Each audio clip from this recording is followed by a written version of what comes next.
transition to our deep dive for the month. And as I mentioned at the beginning, this is a way to go deeper on a particular topic of interest rather than try to tackle this and everything else when we're in person. It allows us to spend a little bit more time on a topic without overloading you. And we can include more people as well, including our presenter today. So when we think about public image in Rotary, as I just said, it's about enhancing the perception the public has of us and what our members have of us. And one of the best ways to show what we do is through the stories that we have. After all, stories are memorable and they create an emotional reaction that make people want to be involved in some way or another. And today we have an expert in storytelling with us, and I think we'll all be able to learn something that makes us more effective in our efforts to promote Rotary. Earlier this fall, I had the opportunity to the honor and opportunity to represent Rotary President Jennifer Jones as president's rep at the District 5160 conference in Monterey, California, which I know there's some of the just people from that district here, including District Governor Suzanne. One of the other speakers was our guest today. And as Paul and I chatted after a session where we both spoke, I asked him if he'd be willing to share his expertise about storytelling, and here we are today. So a little bit about Paul before we get into some of these questions. Paul Friedman is an Emmy and Peabody award-winning film director, producer, writer, and editor. His passion is human rights, and his mission is to give a voice to those who have none. His films have covered an array of subjects and issues, from performance artists in London to battlefields in the South Pacific, and to the conflicts of modern Africa. He's interviewed presidents and Nobel laureates, genocidaires, and peacemakers. His films have tried to make a difference. Rwanda, Do Scars Ever Fade, which I told him I finished last night, about the genocide and its painful aftermath, won a Peabody Award and was nominated for 2 Emmys. Stand in Sorrow, executive produced and narrated by George Clooney, was broadcast on HBO and raised awareness about the genocide in Darfur, while Halfway Home, about American servicemen and women coping with combat PTSD, brought attention to the plight of suffering vets here at home. One Last Hug, 3 Days at Grief Camp, an HBO film about children coping with death of a parent, was awarded a Primetime Emmy. And Mercy Congo explored the work of human rights activists here and in the troubled Democratic Republic of Congo. It was released in 2016 and aired on Viceland. Paul's most recent film, The Dirty Divide, is an intimate look into the lives of houseless people living in LA's Skid Row. Paul is from the Bay Area and holds a Bachelor of Fine Arts from San Francisco State University. He currently lives in Los Angeles, is married, and a devoted father of 2. So, Paul, thank you so much for being here today. It was a pleasure hearing you speak a couple months ago, and I'm excited to bring your knowledge east, I guess, from the Bay Area and LA. Yeah, thank you. So, you're welcome. I just read a little bit of your bio, but can you share how and why you got into documentary filmmaking? Yeah, I've been wondering the same thing myself. As documentary filmmakers, we're kind of the Hollywood bottom feeders. What we do is I believe is important work and often recognized, but we are not we don't have the big fancy red carpet rollouts and the glitzy cars and we don't have the Hollywood glitter and glam. That said, I came down here a number of years ago, and I became a film editor. Started at the bottom and worked my way up to a film editor. From there, I became a commercial director and realized that while it was good living, just something was missing. I had an opportunity to do some documentary work from an editorial standpoint, and I really enjoyed it. And I discovered that the reason why I enjoyed it is I am, while I'm not an academic, I do enjoy reading. I'm curious by nature. I love to connect. I'm sure we all know we've sat on an airplane with that man or woman next to us who just won't shut up. They keep asking. That's me. I love to query people, connect, and talk. I realize that this is, while it's not a prerequisite for getting into documentary filmmaking, it sure can help. A documentary filmmaker has to be able to reach out, talk to people, win people's trust, and conduct interviews that can be brought back to the cutting room where the ultimate storytelling is told throughout in the words of the film. So I love the medium. It exercises all my creative muscles. I particularly the love I have of storytelling and reading. And I believe that through storytelling, and particularly documentary films, we can reach an audience by moving them. If you don't move somebody, you can give them all the academic and scientific and technological information in the world, but if they aren't moved or compelled to action, you really haven't done anything except make a presentation. And that's not what I want to do. So I hope that answers the question. I've been doing it a long time. I did enjoy our time in Monterey. It was a great weekend. And I see some friends on, Evie and Debbie and Diane and the Mays, everybody up in the Bay Area. I've been deeply involved with Moraga Rotary in trying to get a library built in the Democratic Republic of the Congos, and they've been incredibly helpful, as are Rotarians in general. So thank you very much for having me. Cool. Thanks, Paul. And you touched on it a little bit there, but you're an expert storyteller, so you have, you can provide this answer well, but why is telling stories so important? Well, I wasn't born an expert storyteller. I know that. And I think we all, while we can't define it, we know a good story when we read it or see it, watch it, hear it. I believe that stories are what make us move and what compel us to action. I believe that stories make our lives fuller and more present for each other because they connect us. Without stories, we don't have a lot of the magic that we experience in the world, whether it be a movie or the story within a musical within a musical composition. Storytelling in fine art, I mean, they're all subtle versions of the same thing, but they move us, they speak to us, and they help complete us in our journey on this spinning globe. And I believe that you learn how to tell stories by telling them. There's certain ways to do it. You can get good at it. You can tell it in your own way. You can leave people flat and unimpressed. But we all tell stories. We don't know we're doing it, but we all do it. So, absolutely. And you keep giving me these great transitions to the next questions. It's like you had the questions in advance or something. As if.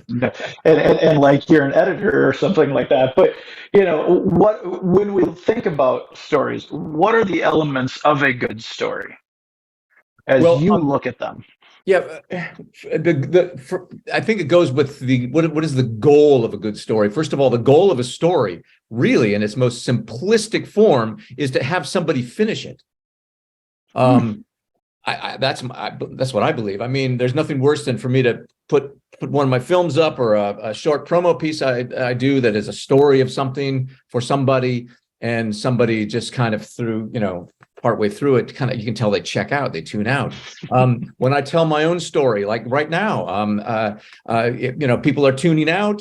When I tell people what I do, my story, my personal ability to tell a story, if I can't finish and hold you, I mean, then I have nothing. So, I mean, the goal is to have somebody finish the book, finish the movie, finish the poem, finish the song.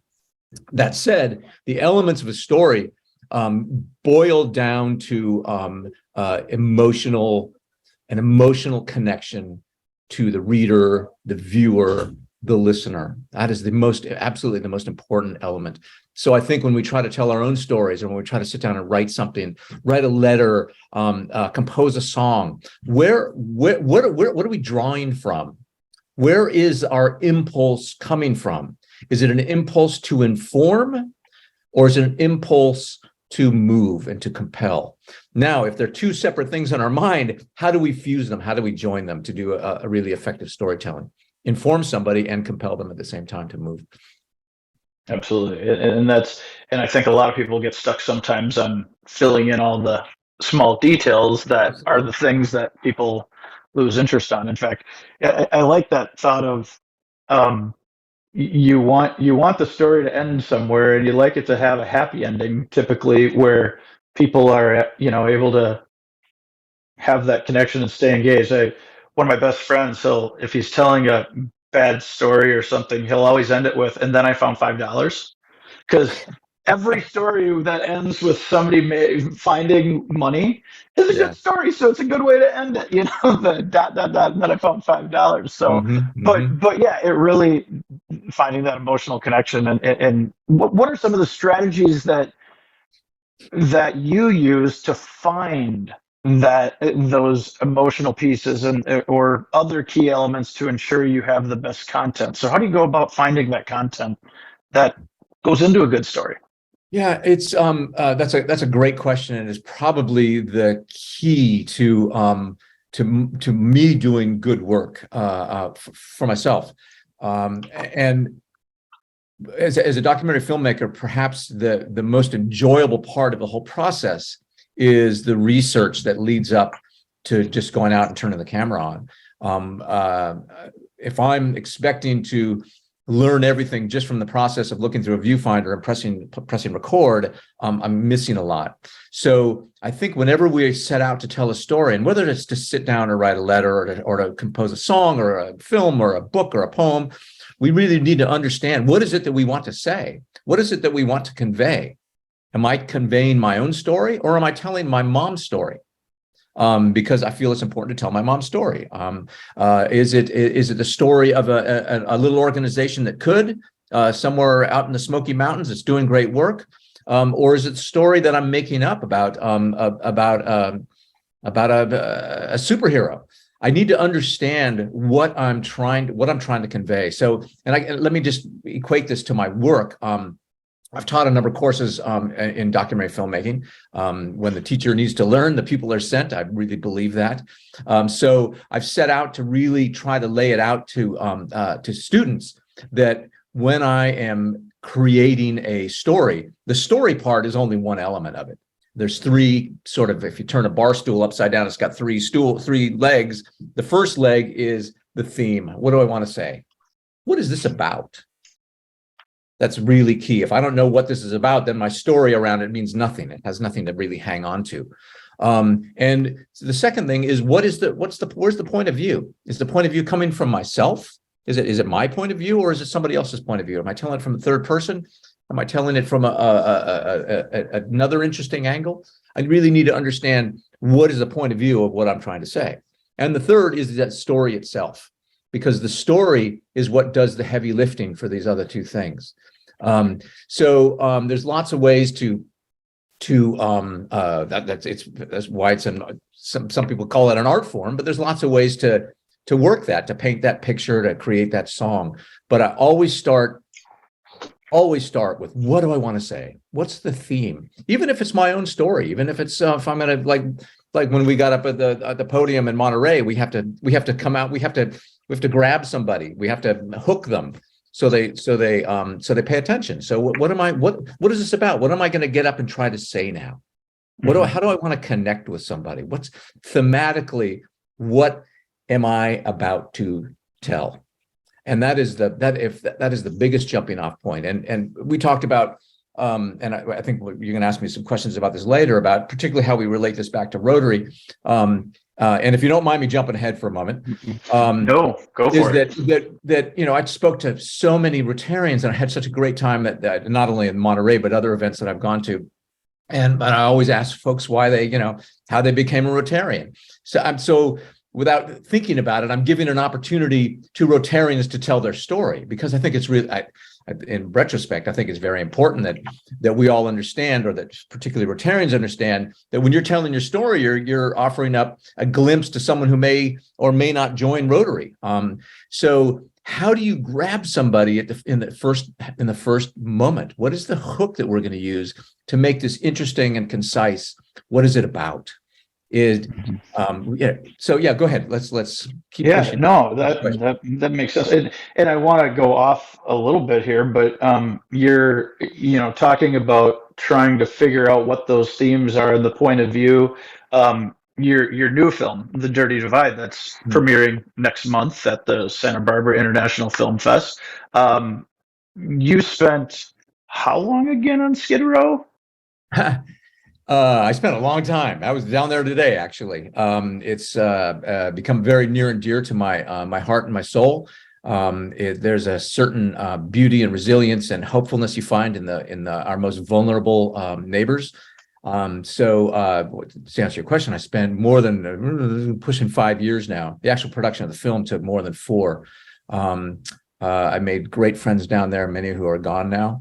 It's been an incredible journey. All the journeys that I get to go on in my line of storytelling have been transformational because of my willingness and the necessity for me to connect with people. It's what nourishes me. It's what makes me want to get up in the morning. And I always think of myself as like a shy person. I know I'm not, but I require this nourishment of connection. And once I've let down those fears and I can go connect with folks, particularly in war-torn areas in Africa, or where they're on the sidewalks of Skid Row, the stories that I find there, which aren't my own, I can cull other people's stories and gather them, and represent them in a concise and moving form later. Well, and that's what I wanted to, what I wanted to get to a little bit, because I know you mentioned when I heard you speak before, you spent 5 years at Skid Row, but that whole building rapport so you could get those stories from people, that didn't happen day one. No. And I mean, what was that process of how long before you even turned a camera on, because you had to build that you had to get into the community so they trusted you before before they would tell you the story so you could tell them for them. Yeah, exactly. How long of a process was that? Well, I was wherever I go, whether it's to Darfur or Congo, or the work I did here in the States, I always rely on somebody who knows the game better than I do. I have to. I can't march into a place that I've only done research and expect to be able to get people to respond to me the way that is necessary for me to conduct my production. So I find people who will give me access, who have access to the community that can in turn give it to me. So I relied on an organization that became one of the central aspects of the film, Los Angeles Community Action Network. They're located in Skid Row. They are community organizers who are sort of push back against the rather draconian laws that are force people to that disallow people from camping on the sidewalk when there's no place else to go. So this is what this organization basically does. I went with them. They took me around. I walked around Skid Row for weeks, talking to people without a camera. Then I walked around for another weeks with the camera, with the lens cap on. People, so they could see me with a camera. I'm a very white guy, and it's a mostly black area. I needed folks to understand that I was not there for exploitive purposes. I was there because I wanted to learn more, and you can't do that by going in there with cameras blazing, as they say. So by the end of the first month or 6 weeks, folks would stick their heads out of the tent and they say, "Hey, camera, when are you going to turn that damn thing on?" So finally, at that point, after a few people said that, I was able to felt a little more comfortable, a little more relaxed. Not everybody liked seeing a camera. Even years later, I got in a few scrapes. People, get that out of here, get that out of my face. But for the most part, people were welcoming. Again, if you are willing to connect with folks, if you're willing to get in there and talk to them, and to not talk down to them, to be with them, folks will respond. Folks want to tell their stories. Folks really want to tell their stories. I know I do. And there's an impulse in all of us we want to talk about what our experience is. And I found that to be true wherever I go. I just have to lead that horse to water, as it were, get them to tell their stories because they want to. Right. So when we're telling our own stories, or we're telling the story of somebody else, once we've made that connection, we have that content of a story. What are some tips you would give to this audience of amateurs and do-gooders and everything there, myself certainly included. What are some tips to make that story then as engaging as possible? How do Yeah, we I mean, do that? yeah, And that goes to a comment on the chat here too. Mary in I think Maple Grove, Minnesota, by me. We tend to use our website for stories, and they need to be short. Sometimes telling the why can be difficult to keep it short. So I think that fits a little bit with how do you make a story as engaging as possible. sure. Yeah. And again, I thought about this earlier today. I thought about how because I know Rotarians now, and I know I've got dear friends in the Moraga Club and other and clubs in Congo as well, and I know the importance of of not only the Rotary story. I was lucky enough to meet Cliff Doctorman from Moraga Rotary Club, who was a big part of the polio campaign a long time ago, and he has a remarkable story. But he was a raconteur to begin with, so he's way ahead of all of us. But what he would do is he told the essence of the emotional story, not the nuts and bolts, the factual story. He talked about the suffering of folks, of kids suffering from polio, of getting polio. What that did is it immediately went, huh? People wanted to hear that. They didn't want to hear about all the other stuff, the details. So I think when we sit around and we talk about ourselves, the most important thing, particularly, and I think if I was trying to present my story, it would be, and again, what is it thematically? What is the story I want to tell? So for a Rotarian, to at an event or introducing themselves to prospective members, how can I best present my story in a way that covers the information, but also will allow me to finish, at least in my listener's eyes or my reader's eyes? Because I don't want to shake someone's hand and start telling the story and realize that, yeah, I've heard this all before. No, you want to finish. It needs to be that good. So it's basically a distillation. It's, what do I want to say? What is the theme of my story? I joined because something moved me. And not the year, not the date, not the weeks, not the club or what is it that it moved me? What is it? And maybe it's embarrassing as all get out, but things that move us are the things that we respond to. And so try writing it down, write it in a sentence. I mean, some of and I pulled this up a little while ago, and I'll just share a couple of them for you. But imagine yourself a famous movie. Imagine your life, Kyle. You're the movie. What's the Kyle story? And what we call this in filmmaking, and it's pretty specific to films, documentaries, and features. We call it a log line, LOGLINE. And essentially, what a log line does, it's a pitch. It's a one sentence, maybe two sentences at the most. It's kind of your elevator pitch. How I got 20 seconds with this guy to write me a check for $100 million to make this feature movie. That's not my experience, but I'm just giving you an example. This is the elevator pitch, and we call it a log. But if anybody's on the call here today that wants to pay you $100 million, wants to I'll give them your email address, or wants to go pitch their own movie to a Hollywood executive. But listen to this and tell me if you can guess what this log line is, because it's really good. So here it is. I'm going to read it to you. Several historical events from the 20th century unfold from the perspective of an Alabama man with an IQ of 75, whose only real desire is to reunite with his childhood sweetheart. Oh, that's Forrest Gump. Famous movie. What would that be? Yeah, that's Forrest Gump. Forrest Gump. Yeah, I mean, the Forrest Gump was almost a 2-hour movie, but it's summed up in such a completely simple but compelling way. I mean, to reunite with his childhood sweetheart, it immediately gets you at the end. How about this one? During the civil rights movement of the 1960s, an aspiring author decides to write a book detailing the African-American maid's point of view on the white families for whom they work.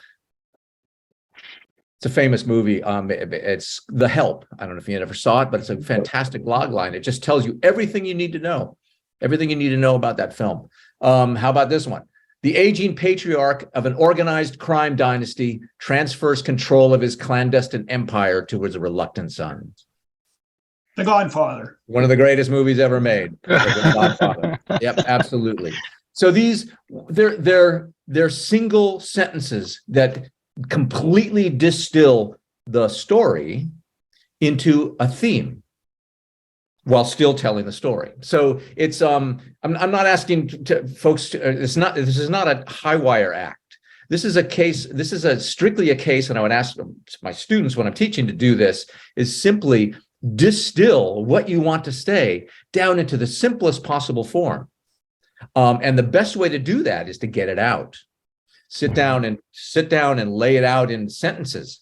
This is me. This is why I love what I'm doing in Rotary. This is why I joined Rotary.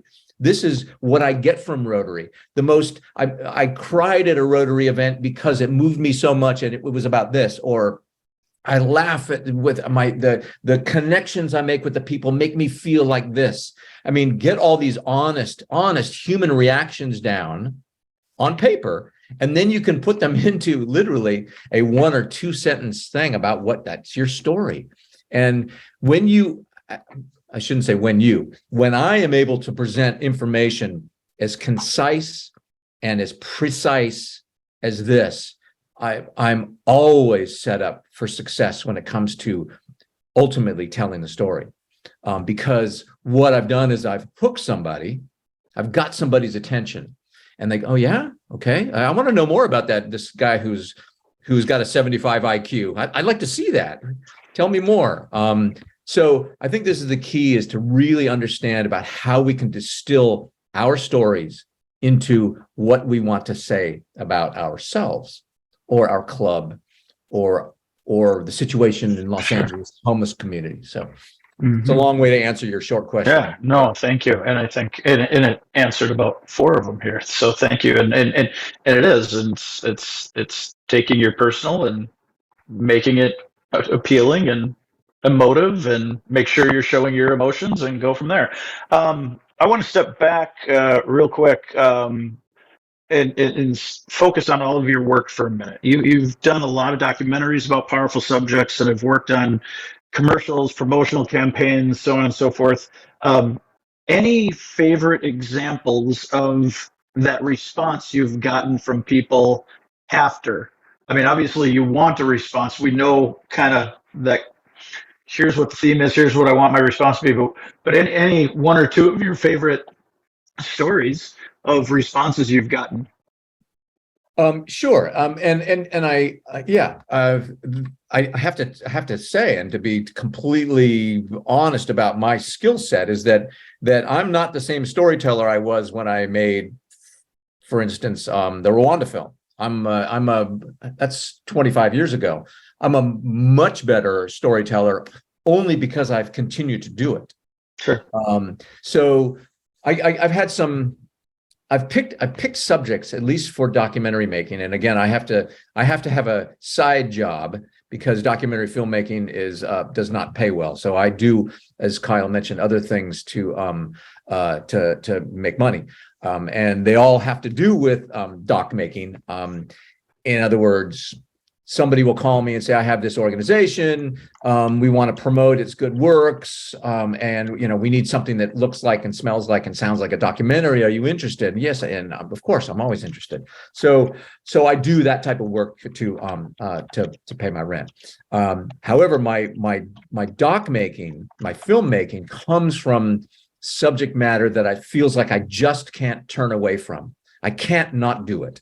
When I went to Darfur, it was like, I don't know, something's pulling me. I couldn't not go. I didn't have the money to do it. I kind of raised it as I went. Same with Congo. Same when I got involved with some friends who were American servicemen and women who'd been in Iraq and Afghanistan, who were suffering mightily from combat PTSD, and I couldn't not, because it was so disturbing to see my friends suffering from this. I couldn't not do it. So what happens, and the same thing goes for driving around, seeing all the encampments in Los Angeles. Finally, I've been driving past them for 15 years, and finally I said, are you a human rights documentarian, or are you not? Because there's more human rights violations going on 100 yards from our house than you've ever seen in Africa.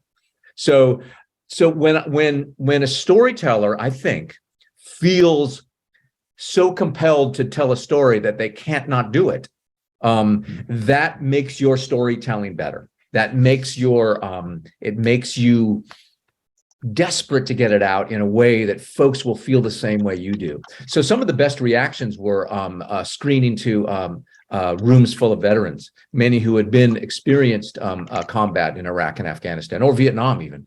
I had many people come up to me after, scores of people come up to me after these screenings and just say, that's exactly how I felt. That's exactly what happens.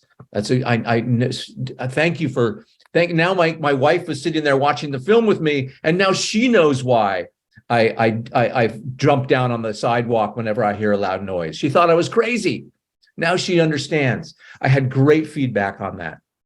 I've had people watch the first, because officially the film hasn't released yet, but the film, The Dirty Divide, about houselessness in Los Angeles, is really not about houselessness in Los Angeles. It's about driving by what we look at as spectral figures, thinking these folks emerging from tents and tarpaulins are ghosts and don't have stories, that they are people that no way they could have been sitting around a kitchen table 5 years ago with their kids. No way they ever got in a car and drove to work in the morning.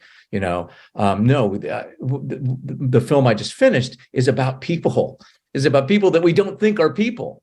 And in some of these screenings, I've had folks get up and literally in tears saying, I had no idea.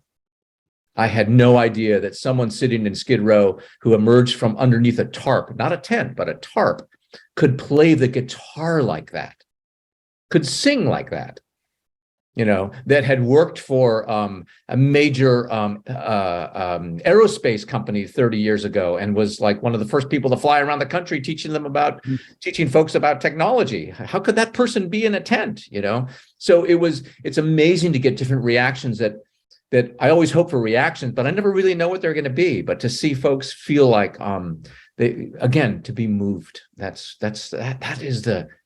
to move people should be the objective of storytelling. Get them to finish, yes, but be moved is what we want. Yeah, thanks for sharing that, and I can't wait to watch it. I will mention that everybody, and I'll put your website in the chat as well. It's paulfriedman.net, but all of your other documentaries are on there that people can check out. And yeah, please do. Yeah, and so as we wrap up here, I'd like to boil it down because we've talked about so much, and and a lot of people, I'm sure their heads are swimming. What are kind of 3 key points or that you'd like people to remember as we go forward to tell our stories? Yeah, I think in the same way that I've shared with you the log lines, I think if we, particularly when it comes to Rotary, and again, if I come back to Monterey or the next district area convention, and I get some new people introducing themselves, and all of a sudden I hear these 3-sentence stories that are so powerful, it makes me want to go out and join. That's the goal. I think we can. Write your story out. Write your story in a paragraph or 5 pages, but boil it down to 3 sentences, and make it like a boom. Make it powerful. Lead with the most emotional part of your what you put on the page. Open with that sentence. Because that's how I work, and I think it works in any way, in a shape or form of storytelling, whether it be a musical arrangement or a movie or one of these log lines. I said that if I could suggest one thing, it would be really, what do I want to say, and how can I say it in the shortest way possible? Sure. Thank you. I lied. One last really quick, first off, thank you for being with us today. And I think you've shared a lot of great information for everybody on, and hopefully we're able to help everybody on this webinar to become better storytellers in their Rotary and daily lives. And one more question before we get to a little Sure. bit of Q&A. Certainly, and this is the plant question that Paul and I have already talked about, you're certainly willing to work with any clubs, districts on a presentation or in other ways. So if they want to reach out to you, they can through your website, and we can go from there, right? Of course, Thank of you. course. And I've had been the pleasure before Moraga Rotary Club got involved in our library project. I was asked by them to do something very similar to this. They were working on an orphanage in Sierra Leone. This club is an amazing work they do. And they needed someone to go and get shots of what's going on in Sierra Leone and the Orphan Project, and we did that. And that was my introduction into Moraga Rotary, into Rotary Club in general, and specifically in this one project that they had done, which it was completed, and yeah, it was amazing. Cool. Oh, by the way, and on the website, feel free. All the films are up there, and they're free. Just click on them. You watch them online or your phone or. Yep. Yeah, and they're and like you said, they're not 3, 4, 5 hours long. You've whittled it down to be as powerful as possible. Yeah, but again, I'm a better storyteller now. Sand and Sorrow is too long. Halfway Home's too long. But I see the stuff in retrospect, so yeah, I'll still get better. Well, thank you so much, Paul. And before I go to the Q&A, just for a second, thanks to everybody for being here today. Keep your eyes open for our next webinar. We're working on solidifying a date sometime late February, early March. And if you have any suggestions for success stories, best practices, topics you'd like us to cover, please let us know. And again, we will.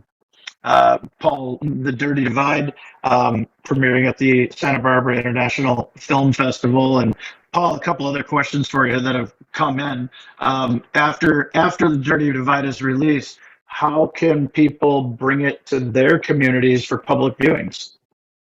Well, that's a great question. Of course, the desire of any filmmaker is to get their work seen and finished viewing. It's our hope to get some sort of distribution deal where we can get, rather than a few hundred people in a screening room, we'd rather get, thousands of people watching it in their living rooms, whether it's on a streaming service or a TV or some sort of theatrical release. That's the hope. I can certainly keep track of that on our website. But in lieu of that, if somebody would like to arrange some sort of a screening, we're happy to do that. We've already looking at one in Portland coming in early March. If anybody who's interested in screening something, and again, I would say that you would probably have to be tied into the homeless organizing community in your community. To give it some oomph. I think the film can do good things, good work for people who are organizing to help homeless people. So if the Rotary Club is to get involved with a Salvation Army or somebody in your local community who's working with houseless folks, I think that would be a good way to present the film. Anyway, but please, just reach out to me. Yeah. And you said as well, if somebody knows a, film festival. Sure. Them too. Yep, too. Absolutely. Yep. And then another question. Have you ever, and this is from Bob McLean up in northern Minnesota, have you ever done any work on human trafficking related subjects? No, but that's a great question. And by the way, my mom's from Two Harbors, so I've been up in Northern many times. It's gorgeous. I did for the Merci Congo film. I was involved with some of the early organizations. I forget the name of the one. It's one of the first human rights organizations in the world in England.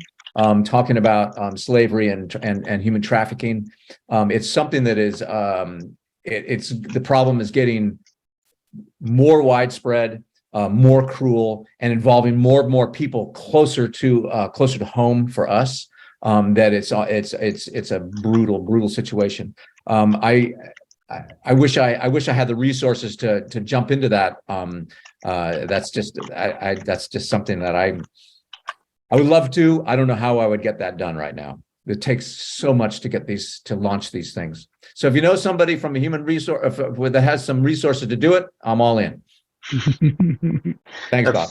Spoken like a real documentary, Yeah. filmmaker from one to the next. Hey, you got resources? Let's use them.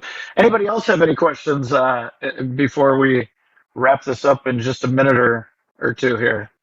I haven't had any more but I did get a nice suggestion here, picking a date and having all the clubs team up with a local housing organization for a region-wide program with Paul's video. That could potentially work. So we'll try to figure something out there. We also the film is being I don't know when I find out, but being considered at the Minneapolis Film Festival coming up. So I would let everybody know about that if it gets in, hopefully.